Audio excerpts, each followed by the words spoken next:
Bom, e a gente já está emendando aqui, começo pedindo desculpas aqui, porque ficaram um tempo aguardando, mas tenho certeza que eles compreendem a gravidade da situação. Estamos em contato com o presidente da Sociedade Beneficente Israelita Brasileira, Albert Einstein, Dr. Sidney Kleiner, e também aqui conosco para participar dessa conversa, o diretor da Divisão Médica do Instituto Emílio Ribas e médico infectologista, Halcyon Teixeira.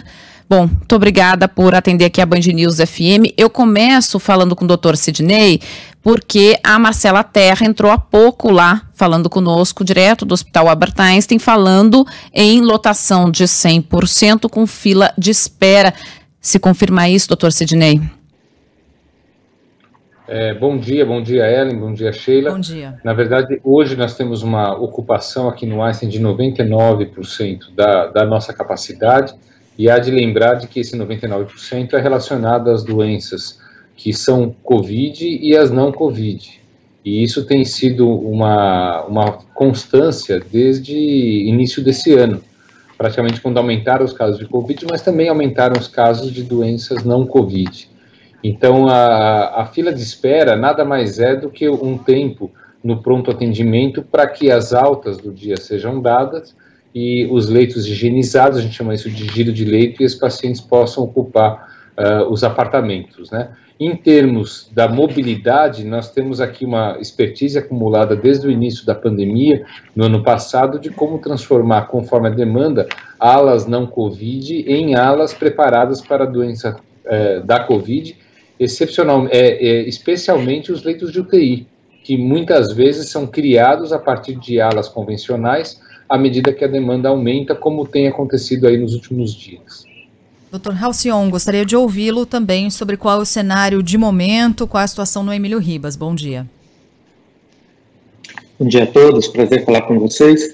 No Emílio Ribas a gente tem uma situação um pouco diferente dos outros hospitais públicos, apesar que nesse momento a gente vê um aumento da demanda bem importante para todos.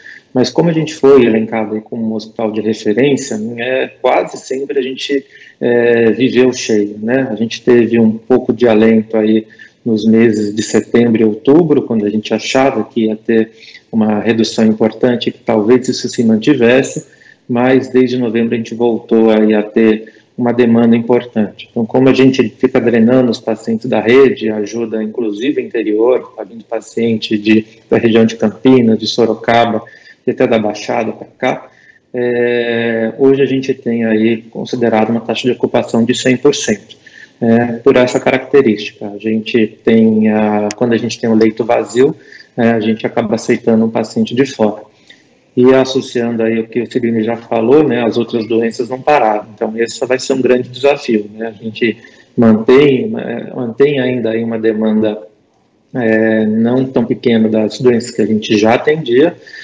Por sorte, nós estamos tendo outras epidemias nesse momento, como dengue aqui no estado, como parece que no Acre está coexistindo, mas realmente é uma situação difícil você manter todo o atendimento e ainda suportar a pressão novamente por leitos Covid. Acho que para o nosso ouvinte compreender aqui, o SUS hoje no Brasil representa, se não estou errada aqui, os doutores podem até me corrigir, cerca de 70% da população brasileira depende exclusivamente de SUS. Então, quando a gente fala com um representante da rede privada, é porque o SUS já está estourando demais quando a situação chega lá na outra ponta. E aí, eu quero perguntar aqui para o Dr. Sidney Klein o seguinte: tem um ouvinte nosso que mandou, o Roberto Macedo, dizendo assim: quando vocês falam de lotação, de Sírio, de Einstein, de beneficência portuguesa, vocês têm que levar em consideração que isso não é só paciente de São Paulo. Tem gente de outro estado vindo para cá que pode pagar esse tipo de hospital. E eu quero entender do senhor, doutor Sidney, porque agora o Halcyon falou, aqui o Emílio Ribas, que é SUS, recebe gente do interior do estado, acaba desaguando muito nesse hospital de referência. Na sua rede, nós temos muitos pacientes de outros estados, tem gente vindo de outras regiões de São Paulo para receber atendimento aqui na capital, e isso também pode corroborar com esses números, doutor Sidney? Sim, primeiro eu queria deixar também o teu ouvinte a par, né, Ellen? O Einstein ele atua nas duas esferas, né? Você falou muito bem, no Brasil cerca de 77% da população depende exclusivamente do SUS, e o Einstein, a partir da gestão e da operação de 2 hospitais públicos em parceria da prefeitura, tem o termômetro também desses 2 hospitais exclusivamente públicos, à semelhança do que foi o Hospital Moisés Deutsch, no Boimirim, que foi um hospital de mais de 500 leitos exclusivos para a Covid no ano passado. Mas isso ocorre aqui da mesma forma, até pela referência que o Estado de São Paulo é para o Brasil. Muitos pacientes que estão em estados com um colapso da saúde, como aconteceu na região norte, procuram hospitais de São Paulo, e o Einstein não foi diferente. O que hoje tem sido um pouco mais complicado é você disponibilizar leitos de UTI indiscriminadamente para outros estados e deixar de ter esses leitos disponíveis para a comunidade de São Paulo. Mas toda vez que nos é solicitada uma transferência, isso é colocado até como uma ordem como se fosse uma fila de aguardar esse leito ficar disponível para que outros pacientes venham. Então, isso contribui sim para a lotação aqui da nossa UTI, especialmente os casos mais graves que não estão sendo, ou por falta de recursos ou por causa de infraestrutura, acompanhados da melhor maneira em outros estados. Uhum.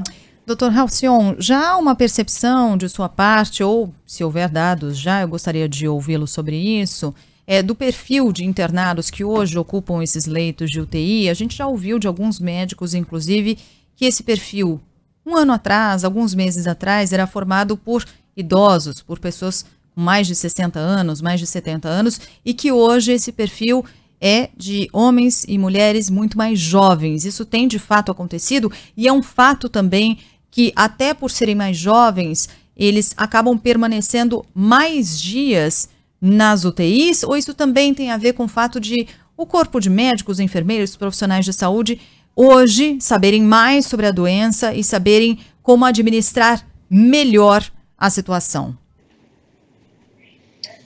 Tudo isso que você falou ocorre, né? A gente viu toda essa modificação.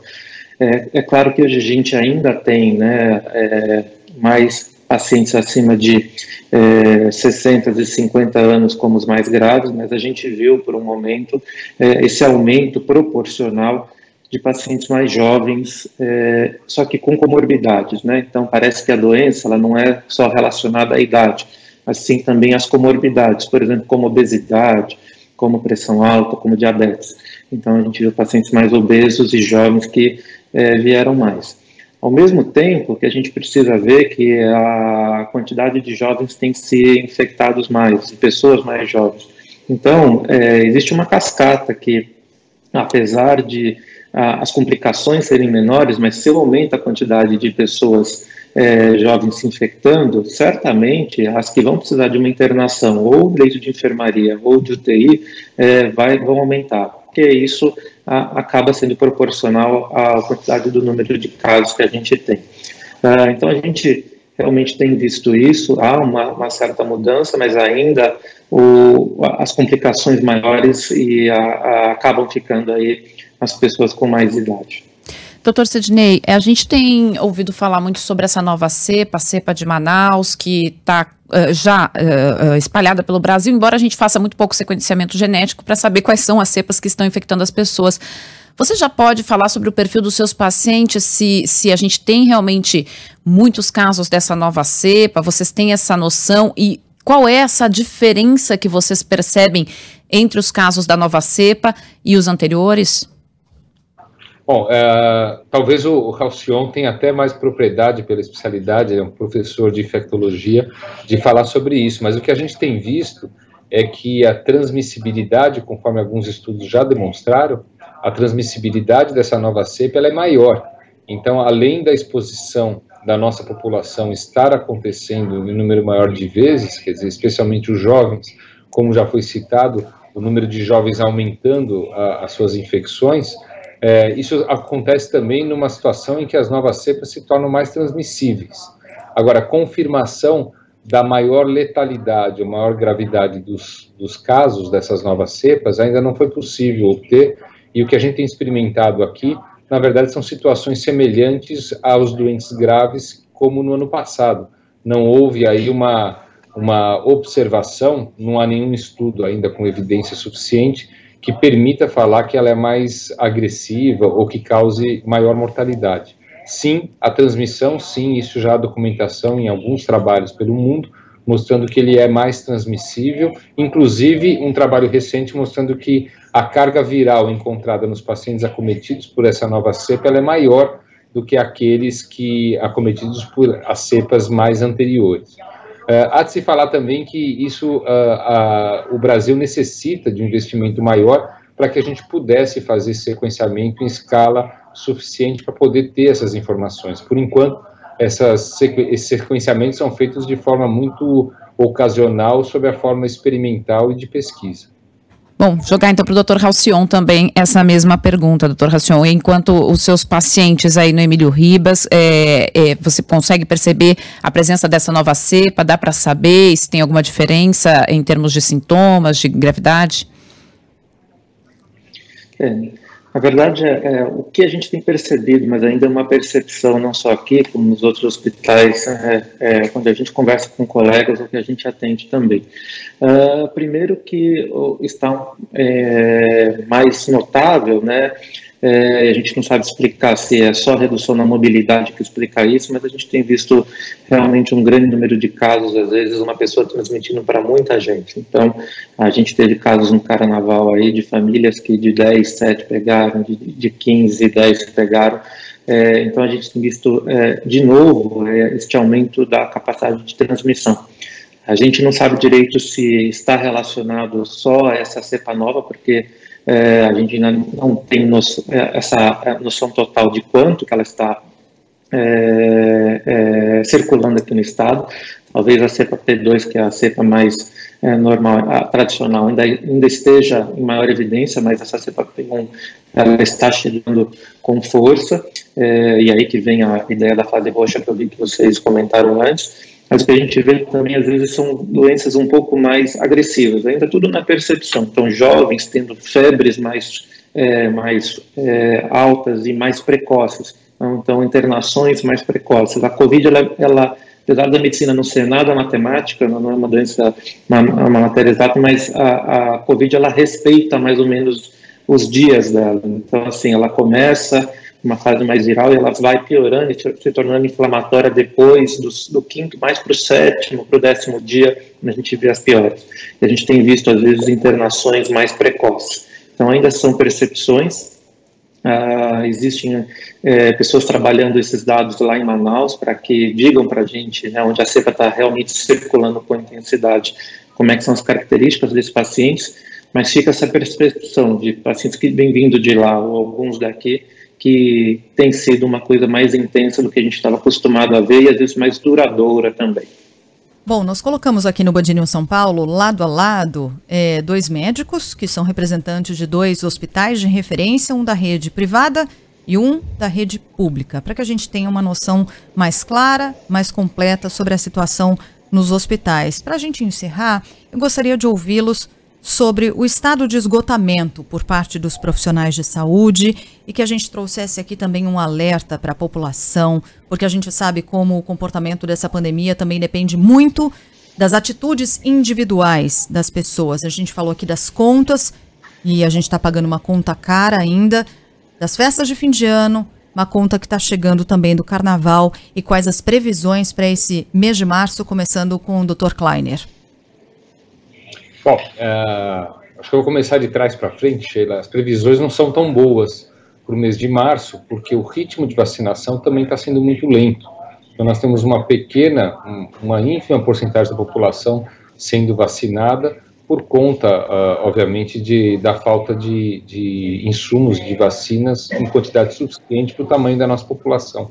Portanto, talvez a recomendação maior é continuar com as medidas de precaução, uso de máscara, evitar aglomeração, encontrar pessoas se estritamente necessários, aquilo que pode ser substituído, fazer no ambiente das suas casas, excepcionalmente, no caso da necessidade, ir protegido, evitar refeições em comum em ambientes fechados. Quer dizer, essas medidas poderão atenuar as projeções que vêm sendo feitas para as próximas 2, 3 semanas, em que o número de casos deverá aumentar. Portanto, essa é a recomendação que fica, enquanto o programa de vacinação, que talvez seja a única salvação que nós vemos aí uma luz no fim do túnel, prossiga e que a gente tenha aí uma porcentagem cada vez maior da nossa população vacinada. Doutor Halcyon. Como você falou, assim, preocupa bastante, o Sidney já falou, esse mês de março certamente não será fácil, a gente não tem um ritmo de vacinação como a gente gostaria, a gente não tem tratamento precoce, apesar de muitos se falar, ou de se tentar ludibriar as pessoas, então assim, a gente tem uma situação difícil, onde completamos um ano aí, dos primeiros casos aqui no Brasil e em março, onde veio o fechamento do Estado, ou seja, está todo mundo cansado. Ao mesmo tempo, as pessoas parece que algumas, por não ouvir ou não entender, ou por não ver exemplos, né, de quem deveria dar, estão relaxando, e provavelmente a gente possa ter aí um esgotamento do serviço de saúde. Então, há uma preocupação muito grande, principalmente no interior do estado, onde essa condição de resposta não é tão rápida quanto na capital, e se imagine se no estado de São Paulo está assim como estão nos outros estados. Então realmente assim, os profissionais de saúde estão cansados, e é muito difícil tudo isso. Então o que a gente pede é que realmente as pessoas voltem a ter a se atentar com o isolamento, evitem aglomerações, porque a gente realmente precisa tentar atravessar esse mês de março, que não vai ser fácil. Eu agradeço imensamente o relato, os apontamentos, as advertências trazidas aqui pelo presidente da Sociedade Beneficente Israelita Brasileira, Albert Einstein, Dr. Sidney Kleiner, obrigada. E obrigada também pela gentileza ao diretor da Divisão Médica do Instituto Emílio Ribas, médico infectologista Halcyon Teixeira. Bom trabalho aos dois. Muito obrigado. Obrigada, bom dia.